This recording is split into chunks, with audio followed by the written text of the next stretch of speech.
We begin once again our program Testimony of Faith. The theme of this Sunday is faith. The gospel begins with the request of the apostles. Lord, increase our faith. But why do they ask this? Because faith is the vital principle of the spiritual life. The just shall live by faith, as the prophet Habakkuk teaches and St. Paul repeats. Faith is like the diver's oxygen tube. Without it, we die spiritually. The problem is that many Christians do not realize how little faith they have. Few pray saying, Lord, increase my faith. We ask for health, wealth, love, but rarely do we ask for faith. And yet, it is the lack of faith that lies behind most of our falls, fears, and sufferings. That is why priests often advise, you need to ask for more faith. In the gospel, Jesus answers the apostles with a strong phrase. If you had faith the size of a mustard seed, Jesus, in truth, humbles them. But this is divine pedagogy. God humbles us to heal us. Nicodemus was humbled and received revelation. The Samaritan woman was humbled and met the Messiah. St. Paul was humbled and fell from his horse to see the light.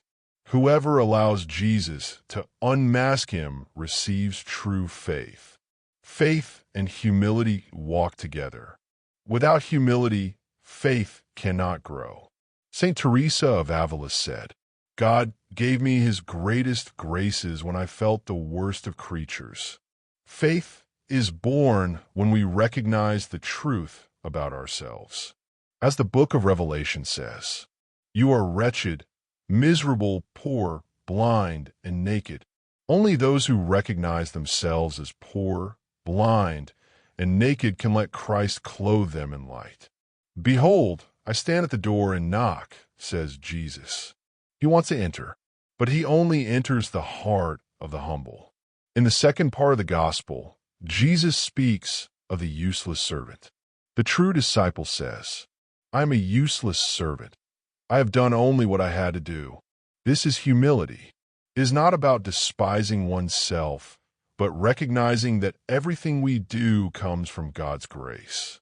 We are servants. He is the Lord, and serving the Lord is our joy.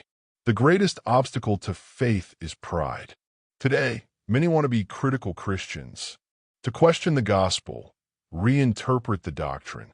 But St. Paul warns, whoever teaches a different doctrine is proud and ignorant.